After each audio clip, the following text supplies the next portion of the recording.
A Páscoa é uma das festividades mais antigas de que se tem notícias, atravessando gerações durante milhares de anos. Mas quantos realmente conhecem sua verdadeira origem e significado? Na verdade, a história da Páscoa é frequentemente distorcida e mal interpretada, inclusive por muitos cristãos que falham em compreender o propósito correto da Páscoa dentro da revelação divina para a humanidade. Nós sabemos que a história da Páscoa é caracterizada pelas promessas de Deus e a liberdade de um povo. Mas para compreendermos essa história de forma completa, precisamos considerar os eventos que ocorreram desde o tempo dos patriarcas de Israel e as terras do Antigo Egito até a cruz que foi erguida há cerca de 2000 anos fora dos muros de Jerusalém e que marcou para sempre a história do mundo.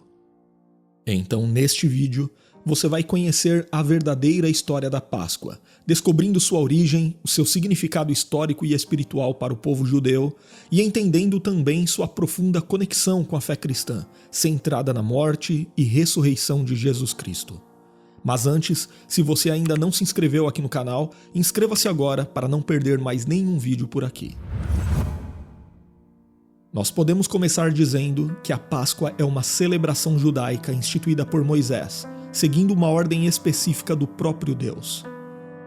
A primeira Páscoa judaica foi realizada no mês de Abib, que se tornou o primeiro mês do calendário litúrgico judaico, e que após o exílio na Babilônia, passou a ser chamado de Nissan.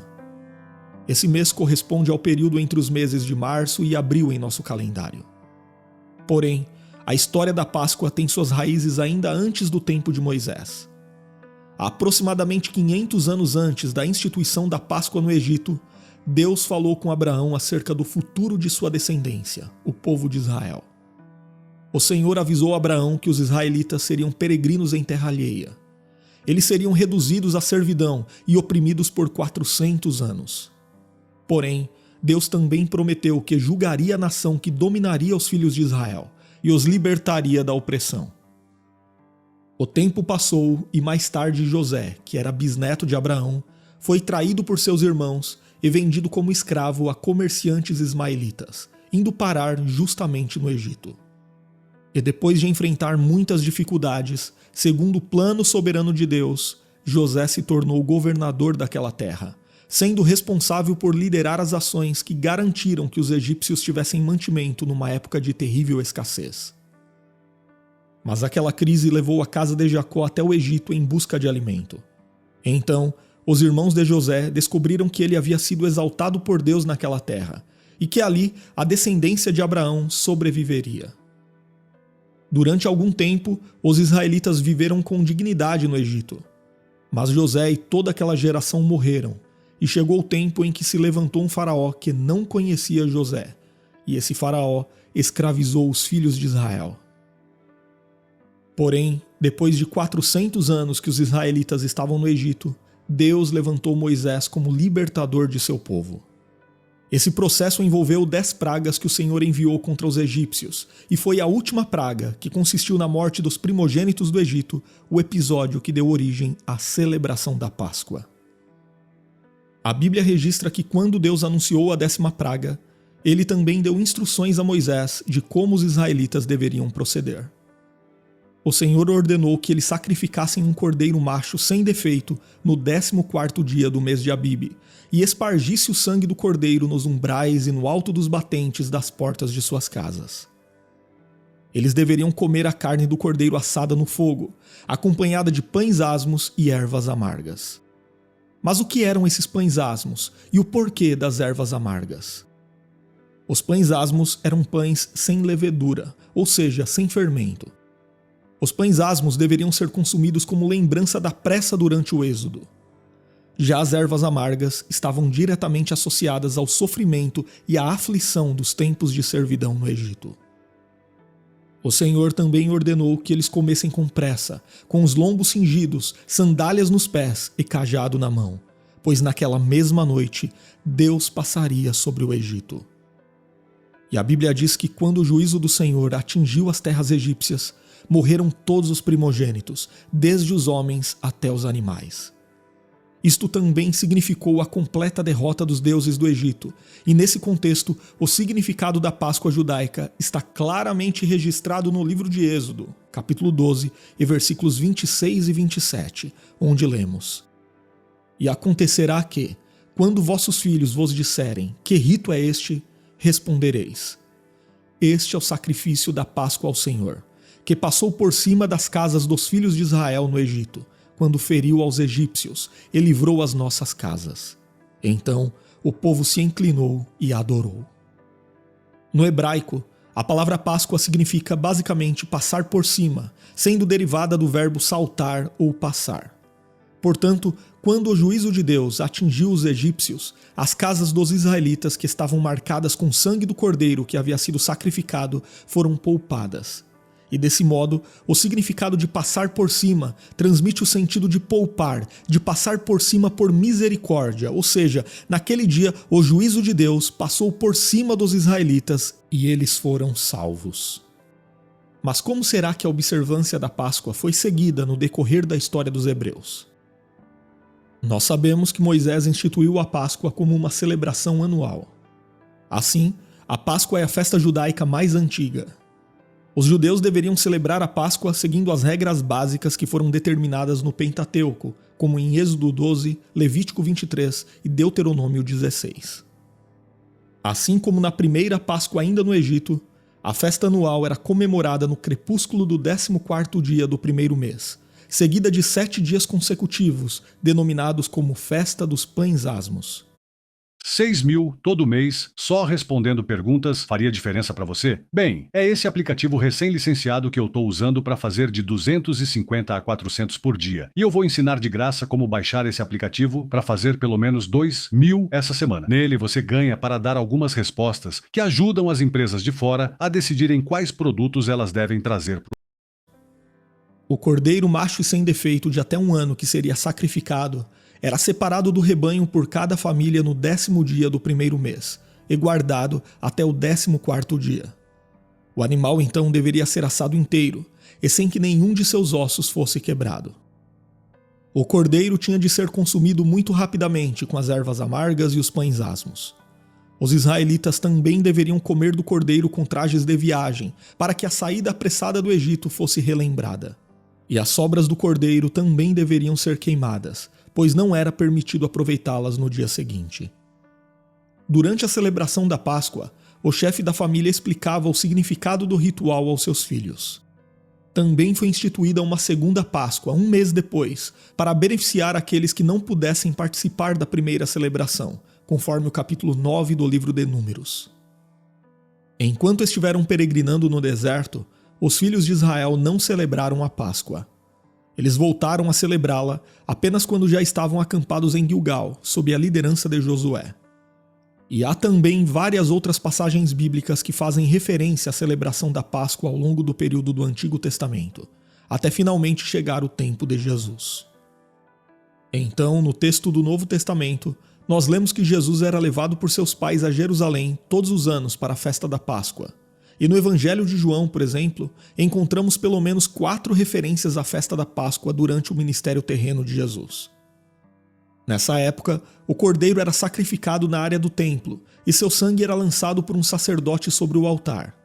A refeição pascal podia ser consumida em qualquer casa da cidade e era comum que os judeus se reunissem em grupos, assim como o grupo de Jesus e seus discípulos que se reuniu no cenáculo, formando um tipo de unidade familiar. Por ocasião da Páscoa, acredita-se que entre 60.000 e até 180.000 judeus compareciam a Jerusalém. Obviamente, a maioria deles era formada por judeus da diáspora, que vinham de todas as partes do Império Romano. Os gentios não podiam participar da Páscoa, porém os prosélitos que aceitavam satisfazer as condições exigidas pela lei mosaica eram admitidos na celebração. Muitos estudiosos sugerem que nos dias do Novo Testamento, cerca de 250.000 cordeiros eram sacrificados por ocasião da celebração da Páscoa judaica. Obviamente, essa tarefa exigia a participação de centenas de sacerdotes, visto que todos os cordeiros deveriam ser mortos antes do crepúsculo do dia 14 de Nissan. A quantidade de sangue que resultava de todos esses milhares de sacrifícios era enorme. Historiadores dizem que durante alguns dias, as águas do riacho próximo ao templo de Jerusalém ficavam tingidas de vermelho por causa de todo aquele sangue, e isso obviamente servia como lembrança em relação ao preço do pecado. E depois da queda de Jerusalém e da consequente destruição do templo em 70 d.C., a Páscoa judaica passou a ser uma celebração íntima e familiar, mais próxima do que foi no Êxodo, já que não era mais possível realizar todo o ritual feito no templo. Porém, a verdade é que todo aquele sangue derramado dos cordeiros sacrificados na Páscoa judaica apontava para o único sangue capaz de realmente prover expiação do pecado, o sangue de Jesus Cristo. Os cordeiros imolados na Páscoa judaica serviam simplesmente para simbolizar o sacrifício perfeito que Deus providenciaria para resolver o problema do pecado do homem. E aqui chegamos ao significado correto da Páscoa para os cristãos. O profeta Isaías, no capítulo 53, versículo 7 do seu livro, profetizou acerca do Messias, dizendo que como um cordeiro ele foi levado ao matadouro. João Batista, falando acerca de Jesus, o apresentou a todos como o Cordeiro de Deus que tira o pecado do mundo. Jesus foi traído, preso e crucificado durante a festa da Páscoa em Jerusalém. E assim como o Cordeiro Pascal sem defeito, no sacrifício de Cristo, nenhum de seus ossos foi quebrado, cumprindo-se dessa forma o que fora profetizado pelo salmista no Salmo 34, verso 20. Tudo isso ocorreu muito provavelmente numa sexta-feira, embora alguns defendam também a possibilidade de ter sido numa quarta ou quinta-feira. Aqui vamos considerar a sexta-feira como a posição mais tradicional dentro do cristianismo histórico. Então, na quinta-feira à noite, Jesus e seus discípulos comeram o Cordeiro Pascal em Jerusalém. Porém, o que nem todos os leitores da Bíblia percebem é que aquela foi a última ceia pascal, ou seja, a última vez que a instrução dada ainda no Egito deveria ser observada. Após aquele momento, ninguém mais deveria sacrificar um cordeiro, assá-lo e comê-lo com ervas amargas e pães asmos. Isso porque o Cordeiro de Deus seria sacrificado de uma vez por todas num sacrifício perfeito e definitivo, sem a necessidade de qualquer complemento. O próprio Filho de Deus foi entregue como resgate em favor dos redimidos para apaziguar a santa ira de Deus que exige o castigo pelo pecado. Então, ao invés da carne de cordeiro assada, das ervas amargas e dos pães asmos, nosso Senhor instituiu o pão e o vinho em memória dele, até o dia do seu retorno. Dessa forma, ao comermos o pão, nos lembramos de seu corpo partido, das amargas e dos pães asmos, nosso Senhor instituiu o pão e o vinho em memória dele, até o dia do seu retorno. Dessa forma, ao comermos o pão, nos lembramos de seu corpo partido, e quando tomamos o cálice, nos lembramos do seu sangue derramado. E foi assim que a última Páscoa deu lugar à primeira ceia do Senhor. E também é interessante notarmos que a Páscoa apontava para o futuro, para a frente, era o símbolo do que haveria de vir, o prenúncio da promessa que haveria de se cumprir. Já a ceia do Senhor aponta para o passado, para trás, como símbolo da promessa que já se cumpriu, ao mesmo tempo que serve de esperança para a consumação de todas as coisas no dia do retorno de Cristo. A última ceia Jesus participou com seus 12 discípulos, e a próxima ele prometeu participar com todos nós na glória celestial. Então, a pergunta que muitas vezes surge neste ponto é: os cristãos devem ou não celebrar a Páscoa? 6.000 todo mês, só respondendo perguntas, faria diferença para você? Bem, é esse aplicativo recém-licenciado.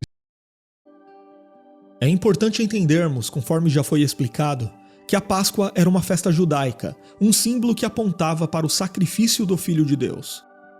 Então, quando o Verbo se fez carne e habitou entre nós, ele cumpriu definitivamente o significado que a Páscoa tipificava.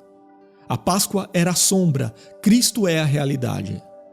Em outras palavras, celebrar a Páscoa judaica é celebrar aquilo que era temporário, é voltar ao que é inferior. O escritor de Hebreus expôs essa verdade como tema principal de sua epístola, e assim ele apresentou Cristo como a nossa Páscoa perfeita. Na primeira carta aos Coríntios, capítulo 5 e versículo 7, o apóstolo Paulo foi claro quando escreveu que Cristo é o nosso Cordeiro Pascal que foi sacrificado. Dessa forma, nós cristãos não celebramos a Páscoa uma vez por ano entre os meses de março e abril, mas nos reunimos para celebrar a ceia do Senhor durante o ano todo, em memória de seu sacrifício no Calvário. Ali, seu sangue foi derramado satisfazendo a justiça de Deus e impedindo que seu povo fosse lançado em condenação eterna. Se alguém me perguntasse qual o significado da Páscoa para os cristãos, eu diria que para nós, a Páscoa significa que, pelos méritos da obra de Cristo na cruz, a ira de Deus passou por cima das nossas vidas, pois nos umbrais de nossas portas, seu precioso sangue atestou que fomos justificados. É por isso que, num determinado sentido, os cristãos não comemoram a Páscoa, antes celebram a ceia do Senhor. Outra pergunta que geralmente as pessoas fazem é de onde veio a tradição envolvendo coelhos, ovos e chocolates. A verdade é que esses elementos foram incorporados posteriormente à Páscoa. Frequentemente as pessoas defendem o uso desses elementos, alegando que o ovo supostamente simboliza a nova vida e o coelho a fertilidade. Quanto ao chocolate, talvez a melhor explicação seja a de que, associado aos outros dois elementos, ele é bom para o comércio. Mas seja como for, de fato esses elementos não possuem qualquer ligação com a Páscoa judaica ou com a ceia do Senhor. Infelizmente, em muitas igrejas, esses elementos são incorporados até mesmo num tipo de culto especial da Páscoa, e particularmente eu não concordo com isto. Por outro lado, há também aqueles cristãos que, na tentativa de se desvencilharem desses costumes populares, acabam cometendo outro erro ao aderirem às práticas da Páscoa judaica. Isso significa que em algumas igrejas na época da Páscoa, come-se cordeiro assado, pães asmos e algum tipo de erva amarga. Obviamente isto também é um erro. Na verdade, em ambos os casos, o que vemos é pura crendice. É o pragmatismo e o sincretismo religioso que lamentavelmente atrai cada vez mais adeptos. Mas apesar de a Páscoa judaica não ser uma data sagrada para nós cristãos, devemos agir com sabedoria e prudência diante dela. A verdade é que devemos aproveitar essa data em que muitas famílias se reúnem para explicar o verdadeiro significado da Páscoa, desde sua origem, apontando para Cristo como Cordeiro de Deus, até sua consumação no Calvário, onde nossas correntes foram quebradas. Além disso, devemos estar confortados na promessa de que o pleno significado da Páscoa será completamente cumprido no novo céu e na nova terra. Ali, o povo escolhido de Deus estará totalmente livre de todo pecado, e nossa comunhão com o Redentor será aperfeiçoada em toda a plenitude. Agora escreva